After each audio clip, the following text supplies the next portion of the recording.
estar, es tiempo de entrevista, tiempo de actualidad aquí en Mírame Televisión. Y en esta casa venimos repasando desde hace algunas semanas las consecuencias sociales que va a dejar la erupción volcánica de Cumbrevieja en la isla de La Palma. Hoy queremos hacerlo desde un punto de vista científico y por ello, qué mejor que tener la compañía del coordinador científico de Involcan, Nemesio Pérez, que ya nos acompaña. Nemesio, muy buenas tardes, gracias por estar con nosotros. Buenas tardes, David, un placer. Se acaba la erupción, por lo menos científicamente hemos conocido ya el final de esa erupción del volcán de La Palma. Una buena noticia, pero desde la comunidad científica se alerta de que esto no ha terminado del todo. ¿Cuál es el papel, Nemesio, que a partir de ahora juega la comunidad científica en general e Involcan en concreto? Bueno, un volcán experimenta distintas fases a lo largo de su vida, ¿no? El volcán Cumbrevieja pues, experimenta una fase interruptiva, entre erupciones, fase preeruptiva, fase eruptiva, como la que acabamos de experimentar y de conocer hasta el 13 de diciembre, y ahora estamos en una fase poseruptiva. En una fase poseruptiva, pues, bueno, hay una serie de peligros que quedan todavía ahí latentes, que hay que vigilar. Indudablemente, Cumbrevieja, esta erupción de Cumbrevieja, que Cumbrevieja ha tenido 7 erupciones antes, lo que pasa es que esta no le han puesto nombre a esta erupción. Pero la penúltima fue la del Treguía, ¿no? Esta no le han puesto nombre, espero que se lo pongan, ¿no? Que ya está ya pasando, ahora, ¿no? ya ahora. ¿Usted tiene alguna preferencia por lo del nombre?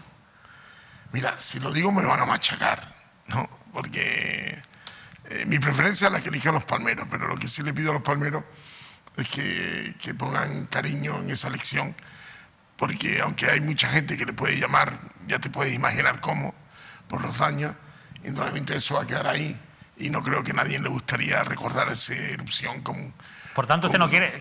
Tiene preferencias, pero prefiere guardárselas. Prefiero, sí, guardármelas, ¿no? Me va mejor así. Hábleme, Nemesio, de esos riesgos, de esa fase en la que entramos ahora. ¿Cuáles son esos riesgos y cómo consiste el control y el trabajo ahora de la comunidad científica ante esta nueva situación?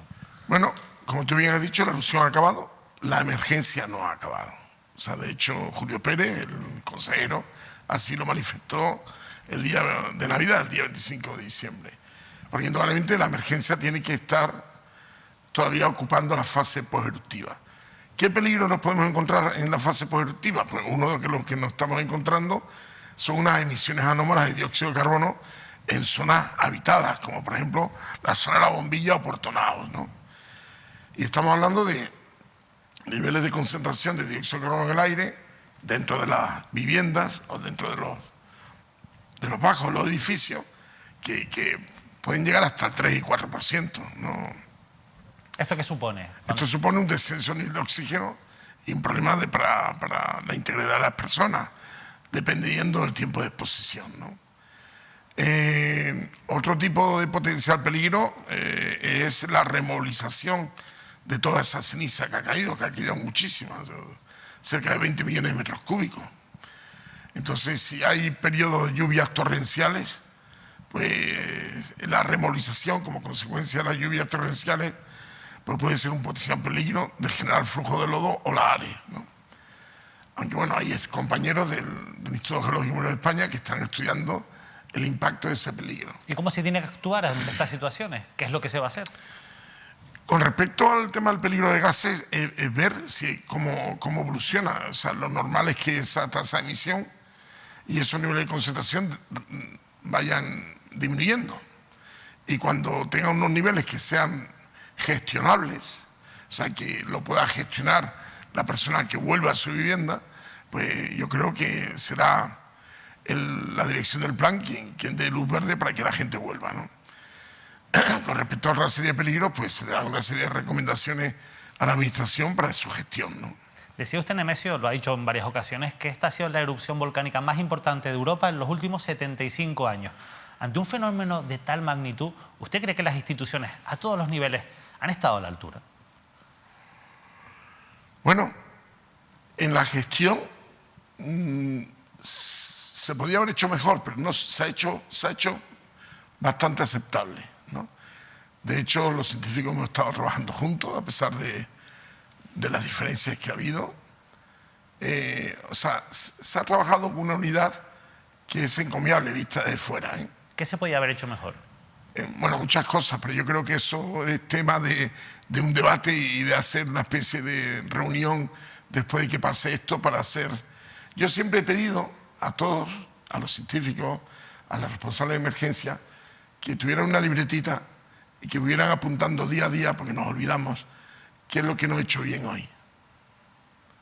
Para recordar eso y ponerlo sobre la mesa, sobre el tapete, y intentar que no vuelva a ocurrir. O sea, ¿usted cree que ahora se tiene que haber una fase también de autocrítica en el sentido de Hombre, es que si no hay mejorar fase, de cara al futuro las cosas que se han hecho mal? Es que mira, es que de cajón, o sea, la emergencia, el sistema de emergencia en España y en Canarias tiene experiencia cero sobre una emergencia volcánica. O sea, realmente, no, es la primera vez que se enfrentan. Hombre, podríamos hablar que la primera vez que nos enfrentamos fue en el Hierro, pero el Hierro fue chocolate del loro, fue una erupción submarina, de cierta forma. Entonces, yo creo que es muy bueno ser humilde y decir, bueno, nosotros nos estamos enfrentando a una emergencia volcánica por primera vez. Pues hay que ser humilde y saber que aunque hagamos cosas bien, no todo lo tenemos que hacer bien. Pero lo cierto es que usted insiste también en que esto tiene que marcar un antes y un después y que Bueno, tiene que ayudar a que se tome conciencia del riesgo volcánico. Pero claro, uno se pregunta, esta será la primera erupción que vivimos en tierra, pero lo cierto es que sabemos, y ha habido históricamente otras erupciones, y sabemos dónde vivimos. ¿Por qué no se toma en riesgo el riesgo volcánico? ¿Por qué no se toma en serio? En primer lugar, porque en nuestra sociedad prima la cultura de que nos acordamos de Santa Bárbara cuando truena. Prima la cultura de la emergencia versus la cultura de la prevención. Y no, tengamos muy claro que la cultura de la emergencia genera fotos, la de la prevención no genera tantos. Y tenemos que hacer que nuestros responsables políticos inviertan más en prevención que en emergencia. Y simplemente porque la factura de la prevención es mucho más barata que la factura de la emergencia. ¿Y puede ayudar esa prevención? Hombre, evidentemente. O sea, yo creo... ¿Con una mejor prevención hubiera habido unos efectos menores de este volcán de Cumbre Vieja? Es que claro, llevarlo a este ejemplo, pues sí, ¿no? Pues posiblemente sí. Pero lo que yo tengo muy claro, por ejemplo, ahora se habla de reconstrucción, recuperación, utiliza el verbo que tú quieras, de La Palma. Y yo a muchas personas les he dicho, el primer punto de ese listado es definir la estrategia canaria para la reducción del riesgo volcánico en La Palma. De la misma forma que todos somos conscientes que estamos ante un cambio climático, y tanto el gobierno del Estado como la Comunidad Autónoma de Canarias ha tomado una decisión que me parece pertinente de una estrategia canaria para la lucha contra el cambio climático. Nosotros sabemos que estamos puestos a un riesgo natural bandera de nuestra comunidad. Quiero decir, bandera en el sentido que es diferente a de todos los riesgos naturales del resto del territorio nacional. El riesgo volcánico es una riesgo bandera, un riesgo que nos identifica como territorio y que es muy distinta. Entonces, y que va a estar ahí y que vamos a tener en el futuro más erupciones urbanas como esta. Las erupciones históricas del pasado, pues a lo mejor no eran tan urbanas, a no ser la de 1706 de Garachico, que la gente se ha olvidado. Entonces, yo aboco a que definamos una estrategia canaria por la reducción del riesgo volcánico. Lo cierto es que ese discurso que usted mantiene ahora, y que evidentemente ahora es mucho más actualidad con lo que ha ocurrido en La Palma, si uno va a la hemeroteca se encuentra con que Nemesio Pérez y otros expertos llevan mucho tiempo advirtiendo de que es necesario mejorar la inversión en prevención, de que es necesario tener pues, una mayor conciencia también social. Vamos a ver algunos titulares, hemos encontrado muchos, Nemesio, pero vamos a ver algunos, cómo a lo largo de los años se ha repetido este discurso de la necesidad, lógicamente teniendo en cuenta de que vivimos en islas volcánicas, de invertir mucho más en prevención volcánica. Por ejemplo, esta noticia era del año 98, la Gaceta de Canarias. Canarias no dispone de mapas oficiales de peligrosidad volcánica. En el año 98 esta situación impedía que Protección Civil pudiera realizar planes de emergencia. Ya estaba Nemesio Pérez por esta época ya denunciando estos hechos. El ITER denuncia ya, Nemesio que viene del ITER, denuncia que se invierte poco en la vigilancia volcánica de Canarias. Esto lo decía el propio Nemesio Pérez en el año 2000. El riesgo de erupción es mayor que hace 25 años. Advertía en aquel momento Nemesio Pérez, responsable del área de medio ambiente del ITER. Otro titular, año 2007. La población no tiene nociones claras sobre el riesgo volcánico en Canarias. Era una de las conclusiones de un congreso, el TEI de 2007, en el que, entre otras cosas, se puso sobre la mesa problemas como la falta de conciencia que tiene la población canaria sobre el riesgo volcánico. Otro titular, el último. Nemesio Pérez, en una entrevista en el año 2009 en Diario de Avisos. Espero que el recuerdo de la erupción del Chinllero sirva para despertar conciencia. Se cumplían, era el centenario de la erupción del Chinllero en el Parque Nacional del Teide y se aprovechaba esa ocasión para pedir que se despertaran conciencias. Nemesio, después de esto vino la creación de un volcán, después vino la erupción de del Hierro, después la de La Palma. ¿Hemos avanzado?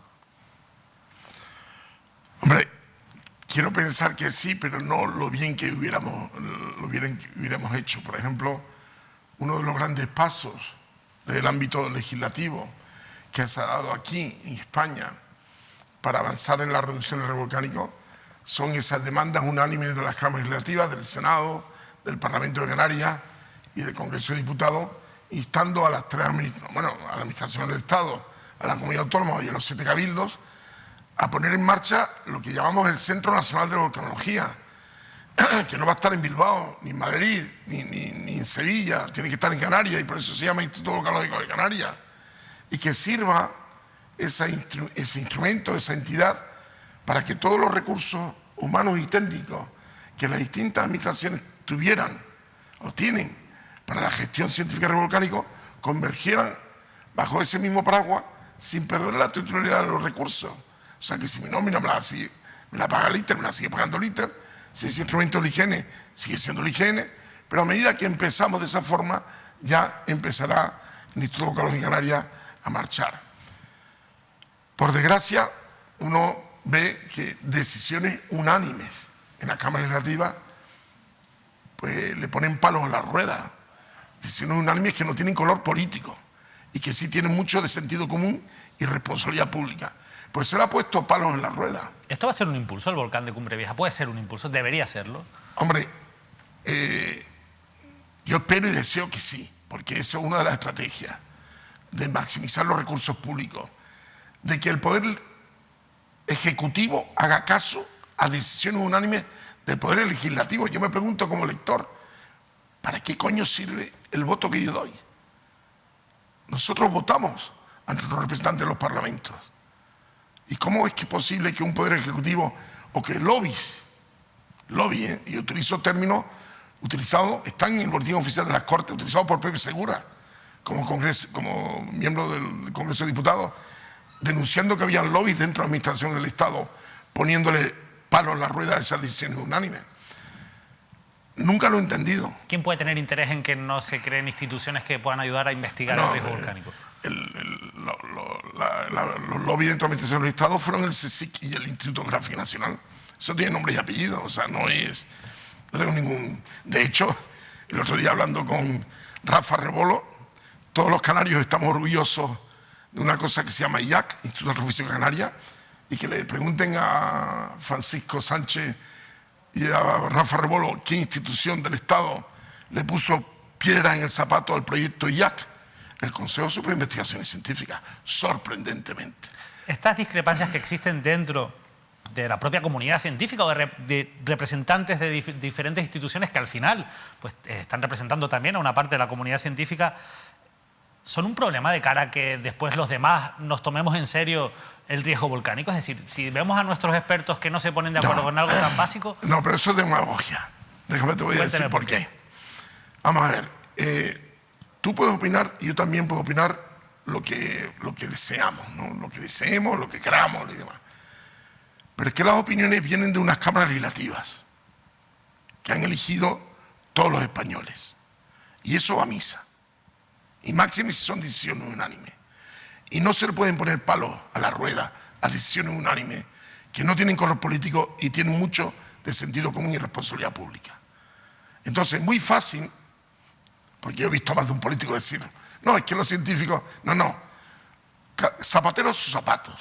O sea, Poder Ejecutivo que haga lo que tiene que hacer, que es legislar como le dice en la decisión unánime de la Cámara Legislativa.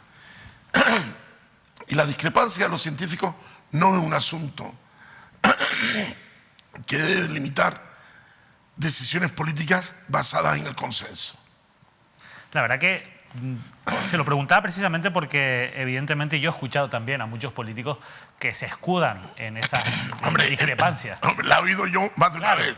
Lógicamente, pero también se lo enfocaba en el sentido de que, claro, de cara a la opinión pública, esto tampoco ayuda, ¿no?, a que la gente tenga claro de, oye, a la gente le gustaría que hubiera unidad, igual que nos gustó que hubiera unidad política a la hora de afrontar la situación del volcán de La Palma, ¿no? Mira, ¿qué más unidad política puede tener un responsable público que una decisión unánime de la Cámara Legislativa?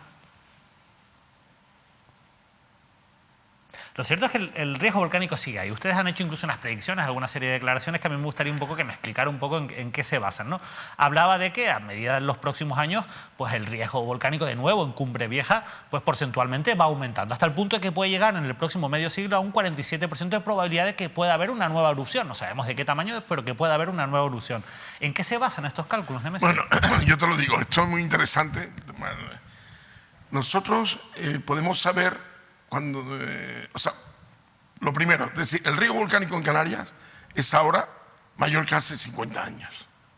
Pero no porque los volcanes estén cocinando más en el subsuelo, sino porque tenemos mayor desarrollo poblacional y socioeconómico expuesto a un peligro o a un fenómeno natural que ha estado presente en nuestras islas y que ha sido la razón de ser de nuestras islas.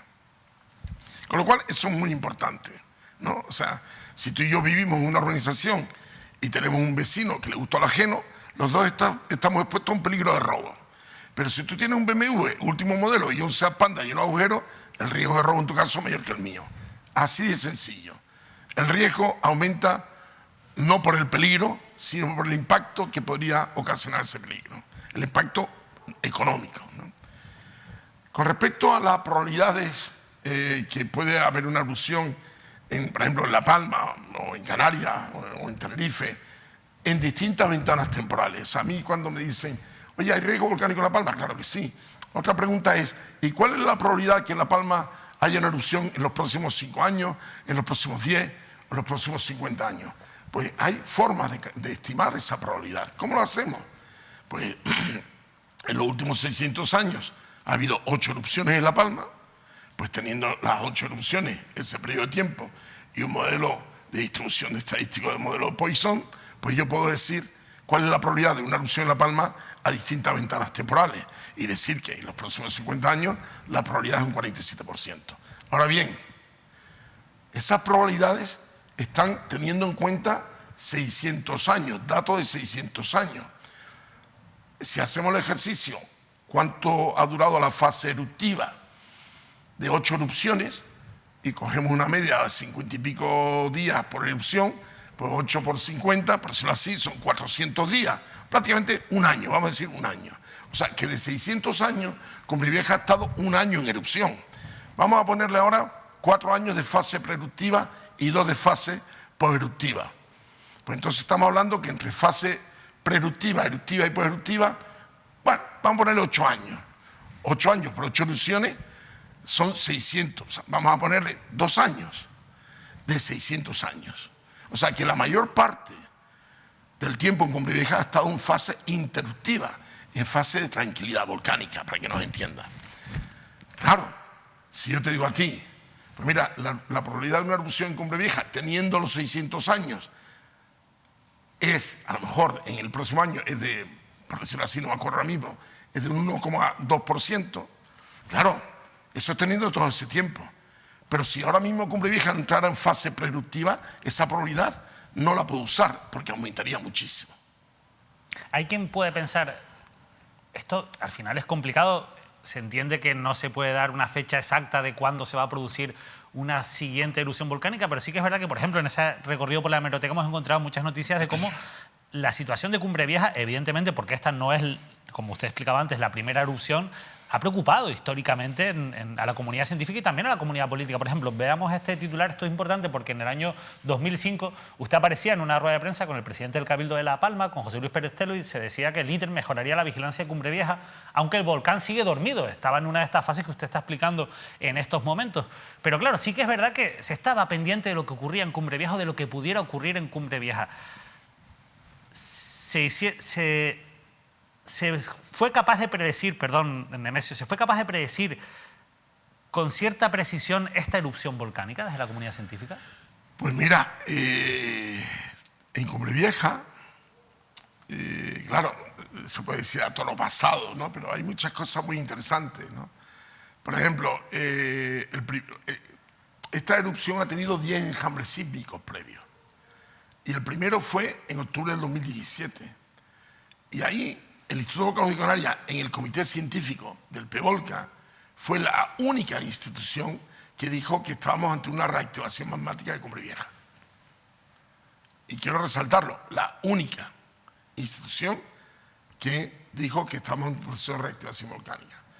Es evidente, yo llevo, porque antes de que viniera a Canarias, yo estaba en Estados Unidos y estaba en Japón, yo llevaba monitorizando un parámetro muy importante que es la emisión de helio 3 en La Palma, desde el año 91. Los primeros niveles de emisión anómalos de helio 3 en La Palma lo empezamos a ver en el 2011. Los niveles mayores de emisión de helio 3 se registraron un año antes de esta erupción. Y después de ese incremento del helio 3, vinieron 7 de los 10 enjambres sísmicos del año 2017. O sea, ha habido indicadores tanto geofísicos como geoquímicos, de que daban un preludio de que había una reactivación magmática en marcha en Cumbre Vieja. ¿Qué es lo que ocurrió?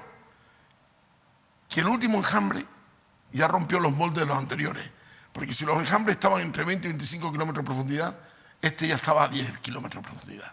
Ya estábamos ante la antesala de un proceso eruptivo o preeruptivo en marcha. ¿Eso cuándo ocurrió exactamente? La semana antes. La semana antes. El 11 de septiembre. El 11 de septiembre. Y hubo una migración de la sismicidad, se somerizó en menos de una semana. A ver si nos ayuda a entender algo que yo como observador desde fuera no he terminado de entender. Un poco teniendo en cuenta estos datos, que en alguna ocasión ya los había escuchado, los había leído, llama la atención el hecho de que, a pesar de que existían, insisto, estos datos, cuando se produce la erupción todavía hay personas que están viviendo en zonas de alto riesgo, que están viviendo en esas zonas y que se tienen que ir de sus casas sin poder llevarse prácticamente nada. Teniendo en cuenta esos datos, ¿no se tendría que haber actuado de otra manera, de forma que no cogiera tan por sorpresa a esas personas que, insisto, o sea, tuvieron que ir de sus casas sin poder llevarse cuestiones personales y en algunos casos ni siquiera han podido regresar? Es un tema difícil, o sea, porque el comité científico está para asesorar y presentar potenciales pronósticos, ¿no? Y es la responsabilidad de la dirección del plan el colocar la posición del semáforo.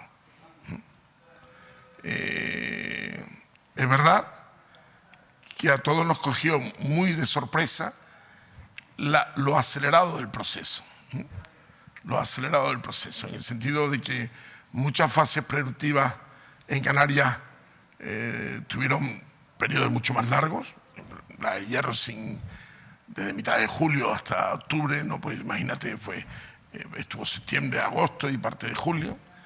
Y que esto se acelerara tanto realmente nos cogió por mucha sorpresa. Pero es verdad que ahí estaba, ¿no? La sismicidad ya estaba siendo sentida 2 días antes, incluso no solo sentida, sino hay gente que oía los sismos, ¿no?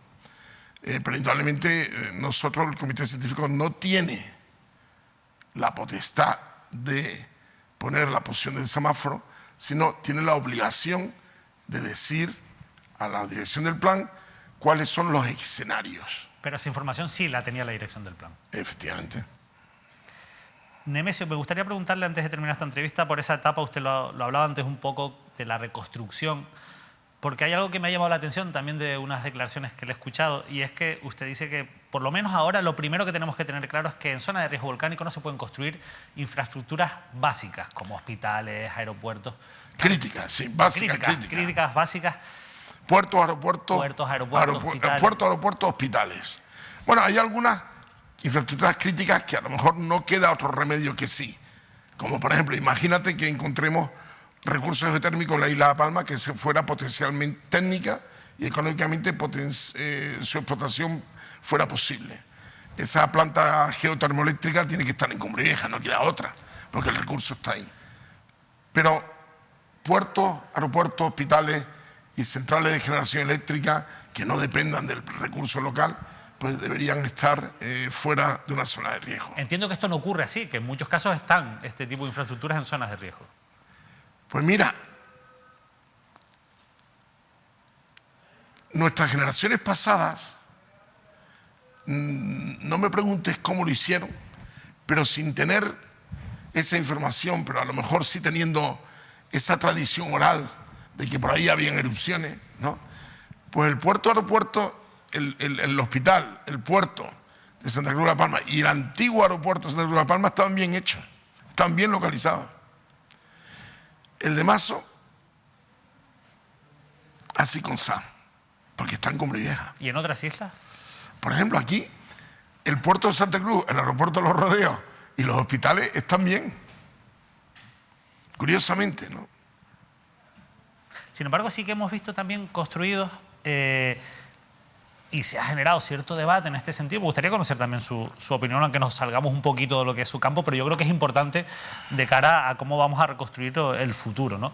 Hemos visto, y el Gobierno de Canarias está elaborando un censo de viviendas construidas en zonas de riesgo, en zonas en las que no se puede construir, hablando claro por la legislación urbanística, que están fuera de ordenación, que son ilegales, que evidentemente se han construido y se han mantenido con la connivencia de muchas administraciones públicas, pero me gustaría saber qué opina usted de ese urbanismo que muchas veces se ha llevado a cabo y que La Palma es un buen ejemplo, en el que hay el riesgo volcánico, no se ha tenido en cuenta, pero no lo han tenido en cuenta ni los propios particulares ni tampoco las administraciones públicas. Es un tema muy interesante el que tocas, porque nosotros no deberíamos flagelarnos como sociedad. Quiero decir, vale, infraestructuras críticas fuera. Oye, pero es que tenemos el territorio que tenemos, que es muy limitado. ¿Qué hacemos? Tú imagínate que la isla de Palma solo fuera Cumbres. Tú imagínate que era solo Cumbres, que no tengamos la parte norte de La Palma. No vas a tener un aeropuerto, un puerto, un hospital, tienes que tenerlo. Quiere decir, pero por lo menos que sepa que convives en una zona de riesgo, ¿no? O sea, a nadie se le escapa de la cabeza. ¿Tú has estado en San Francisco? No. Es una ciudad preciosa. Tú dile a la gente de San Francisco que se vaya fuera de San Francisco porque está sobre una falla de San Andrés. Era ni loco. O sea, nadie en sus cabales haría eso. Entonces, lo que sí hay que hacer es construir una mayor conciencia a la ciudadanía.